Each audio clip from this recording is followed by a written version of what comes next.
आप एक बात समझ लो, त्रिभुवन में कोई ऐसा योद्धा वीर पैदा ही नहीं हुआ कि राम का मस्तक उसके सामने भययुक्त होकर झुक जाए। देवता, दैत्य, राजा, योद्धा पूरे त्रिभुवन के एक साथ मिल जाएं और रण में यदि हमें ललकार दे तो मैं सुखपूर्वक चाहे काल क्यों ना हो उसको भी नष्ट कर सकता हूं। ये भयवश आपके सामने शीश नहीं झुका रहा, मुनि मानकर ही झुका रहा हूं।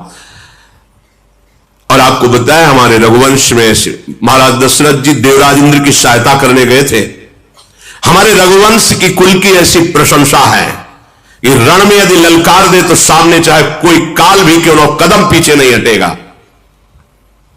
परशुराम जी के शरीर में कंप शुरू हो गया जब राम जी बोले कि आप अगर ऐसा समझते हैं कि मैं बार बार मुनि और ऋषि कह रहा हूं तो आप ऐसे ऋषि नहीं, आप महावीर। तो आप इतना समझ लीजिए, भयवश राम का सिर झुक नहीं सकता, चाहे त्रिभुवन एक साथ होकर के लड़ ले, चाहे काल के सामने खड़ा हो, रघुवंशी कभी कदम पीछे नहीं हटा।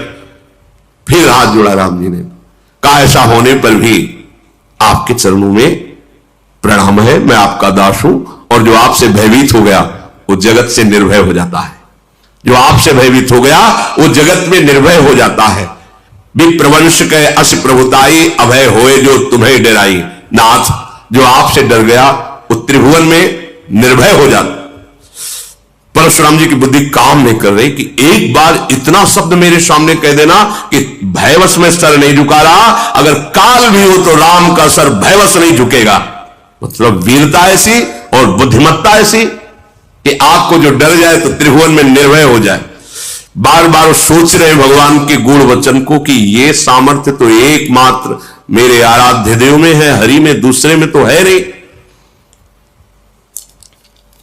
भगवान परशुराम जी ने कहा कि मुझे कुछ संशय हो रहा है, प्रभु निवारण कर लीजिए। तो उनका एक बार भगवान विष्णु ने मुझे अपना ये सारंग धनुष दिया था, कहा था कि मेरा अवतार होगा तब मुझे समर्पित कर देना। मेरे संशय निवृत्ति के लिए आप क्या इस धनुष पर प्रत्यंचा चढ़ा सकते हैं? भगवान ने कहा आदेश कीजिए आप।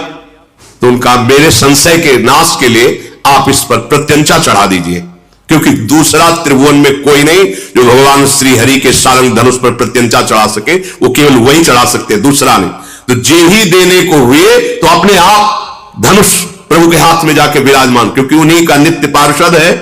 भगवान ने एक क्षण में खींचा, प्रत्यंचा चढ़ाई, अमोघ बाण संधान किया, देत चाप आप ही चल गये, परशुराम मन विस्मय भयऊ जाना।